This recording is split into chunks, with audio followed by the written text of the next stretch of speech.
Welcome back to Yassin Innovations channel. This is the channel whereby you're going to get all notifications on financial literacy, education, creativity, innovations, and investments. So today we are the host of Mr. Juma Hemedi, one and the only candidate in Thika town ambaye ni Muislamu peke yake. That's what you said?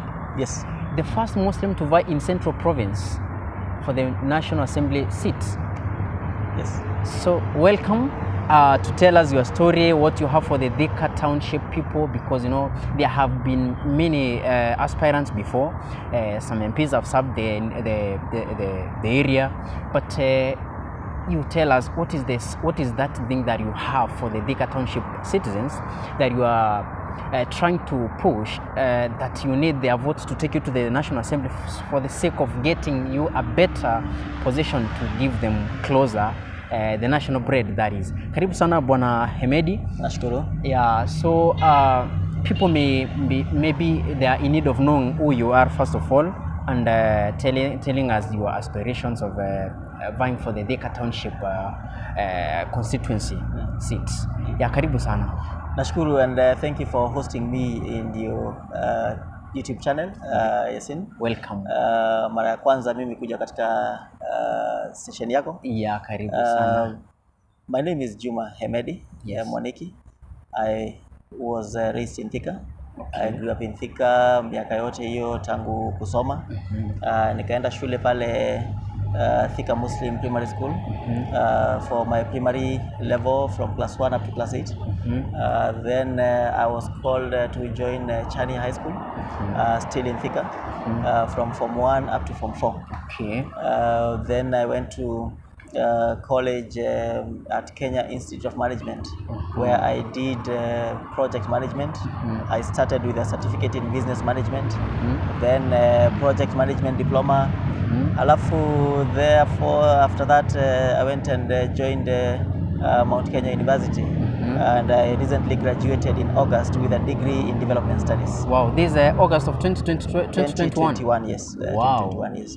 So encouraging. Yes, So you started with the certificate. Yes. In the Kenya Institute of Management. Yes. Wow. You ascended to diploma and then a degree. Then degree, yes. Wow. So encouraging. So someone who is watching this video, doesn't mean that your dreams are not achievable. You can see this is an incoming member of parliament, and automatically we know that you're going to get, because you know you have a very strong backup. People love you there, and we've seen how people do in the ground, or how they took in the ground. They are talking about Juma Hemedi. Yes. Here in Thika township. Yes. And I'm sure you're going to ascend with power. Yes. Kwa yule kijana ambaye anawatch sahi, everyone who is watching now, mwambie kwanza, before you even go to any kind of interview, mwambie kwanza that the dream is achievable, because you started from a humble background. For the time that I've known you, you started from a humble background, and someone else is outside there, maybe in suburbs or maybe in a very poor background, maybe even better than yours, that they have that power to ascend to the position that you are currently. Yeah. Yes. Yeah. Now, to the young person watching us from home, and everyone watching us from all across the country, every dream is achievable. I grew up in a humble or a very poor household, and my growing up and my education was challenged by lack of school fees and being sent away from school to look for school fees. There was a time I stayed away for almost a year. All these are challenges that life presents to you, but of importance is how you respond to these challenges.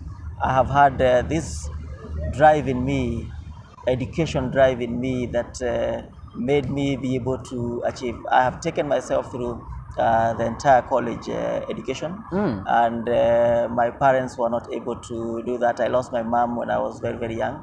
I also lost my dad a few years later. So it's like we have brought ourselves up, and for anyone now out there and they think that it is not achievable, or something cannot be achieved because they are facing some challenges now, they should know that people have gone through other challenges, and so long as you remain focused, so long as you remain someone with a clear agenda on what you want to do and what you want to achieve, Yeah. that is possible. The area I grew up also is an area called Majengo. It's part of the ghettos that one can say. Growing up in that area was also challenge, and if someone like me can rise to aspire and to dream to become a member of parliament for the area where they grew up, Yeah. that by itself is an inspiration. It's supposed to inspire.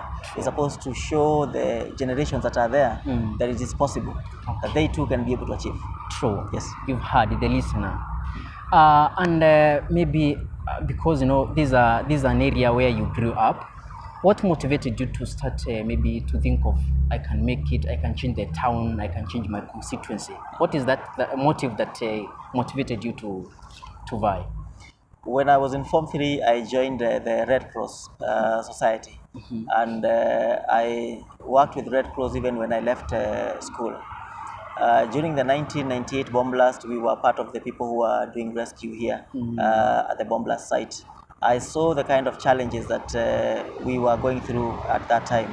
However, we were also implementing programs for youth back in Thika and all across the country.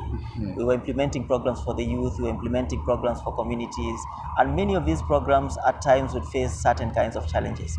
These challenges, most of them would be at the point in which certain kinds of decisions are made. Besides that, I also grew up in Thika, and I realized that there were many challenges that we were going through. As a young person who have grown up in those places, there are issues of crime, there are issues to do with unemployment, there are issues to do with challenges of starting business, challenges of expanding your business, challenges of education, challenges of infrastructure in terms of lighting, and most importantly, challenges of a young generation that are losing hope. They believe that all is now gone. We have a bulging population that getting involved into social evils, into drugs. We have women who are trying their level best to fend for their children. So all these challenges, I saw them from the front line when I was working with the Kenya Red Cross. Okay. And they touched me, and I remained in Red Cross for over 15 years. Working, Red Cross also took me abroad for 1 year to Norway.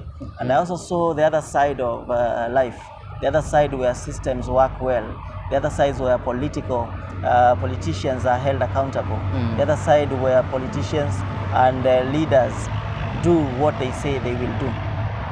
So coming from this country into that country, I had a lot of things to learn. And this is what has made me realize that we can be able to make some changes. Okay. And when elders in Thika asked me if I can be able to do this, I gladly said yes, and asked for permission from them. Wow. Being the first Muslim in Central Province to vie, or being the first Muslim to vie in the Central Province region, do you feel challenged? Well, there are a lot of challenges. Well, not many, but challenges that are being brought by people who are misguided and people who do not understand. Yeah. One is that some of them are starting to put out statements such as, oh, we should not allow Muslims to come here and lead the constituency, or these people are involved in this, they're involved. I mean, all these are challenges that a Muslim in a Christian-dominated environment will face.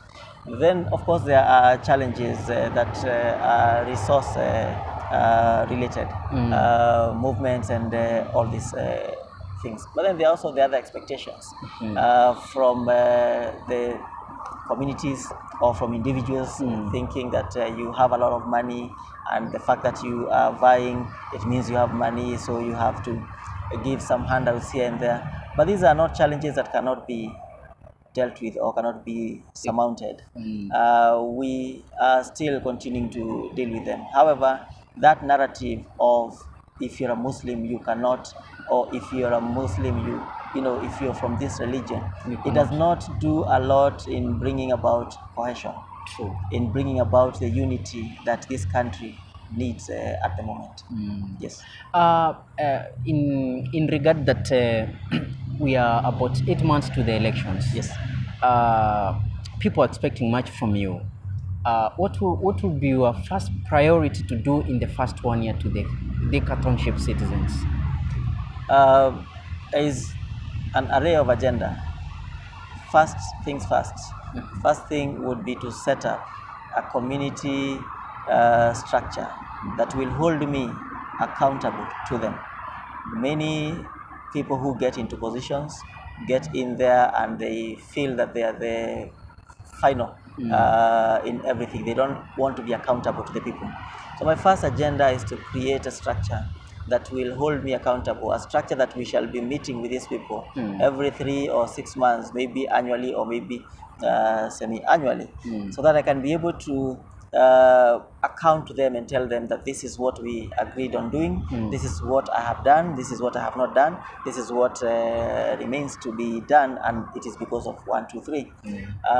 Maybe to even evaluate the progress of the constituency in regard to cross-section of the other leaders. In Thika, we will have MCAs that will be elected. There'll be a county governor, there'll be other administrators, for instance, the office of the DCC and the others, to create a way in which we can have a liaison with every other person. Because if you do not talk, then conflicts will be coming up. Now, the second thing, of course, is to enhance the agenda of looking into the employment or unemployment of the young people. Every young people cannot fit in government offices. True. Every one of them will not be employed in an office or in an organized company somewhere. However, when we enhance the agenda on cottage industry is where we can allow young people to start small projects, whether manufacturing or an agenda such as the one that you have here for innovations in the media, in the social media. If we can be able to encourage some of these young guys to engage into technical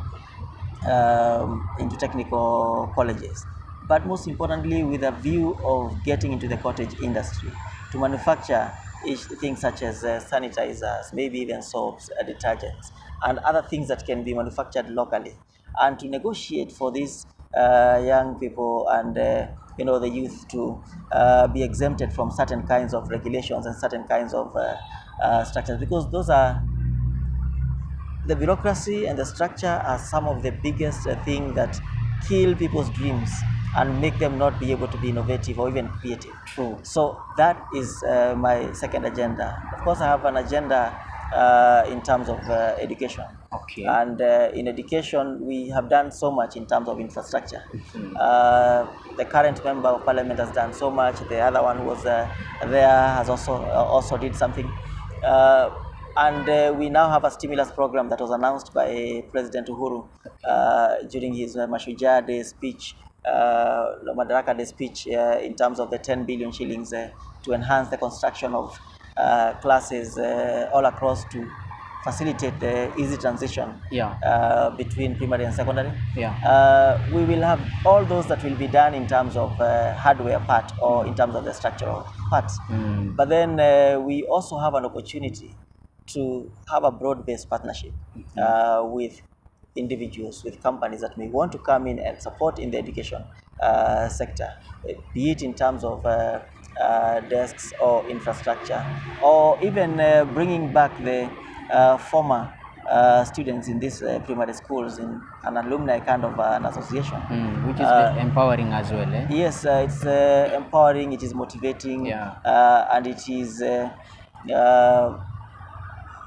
way in which the students in primary school will know that they are not the first people to be in this school, that there were people who came before them and they have achieved this, and even though they had difficulties and challenges, this a structured way in which this thing can be done. It has been done before. There's a school in Thika that the alumni is dating back from the 70s and some even 60s have come back and are doing that kind of a mentorship to the young people. Even today they have webinars, they have sessions in those schools, And this is something that I would want to enhance and entrench in the over 50 schools that are in Thika. Wow. Yes. What will you tell the citizens or the residents of Thika Township that are going to vote for you? That for the first time in our history in Thika, we have an opportunity to have someone who grew up amongst you, Yeah. an opportunity to have someone who knows you, you went to school with, and someone who has a clear advantage of the topography and the geography of Thika, someone who will be reachable and someone you know where you can get them from, and someone who is accessible and inclusive and does not discriminate. So for the first time you have that option, and I'm willing to give you that chance and that opportunity at the ballot. We must have our day at the ballot in August of this year. Wow. Yes. Tell them also to subscribe to Yassin Innovations. Oh yes. Please, let's support one another. Let's support our brother Yassin Innovations. Please go on to the YouTube page. Find Yassin Innovation, a young man who's trying to come up with this beautiful and amazing platform to be able to inspire and to be able to help others be able to achieve what they want. Thank you to very achieve. much. Do you have something else maybe to add? And I want to appreciate you for Yes. inviting me here. Thank you very much. For having time to have a talk with me. We appreciate too. Yes. Yeah, it's not easy to get people like when you get into politics right now. Yes. The schedules are usually very, very tight. Yeah. But I'm glad that we have found time to be here together. We appreciate it. Yes. Until next time, we say goodbye.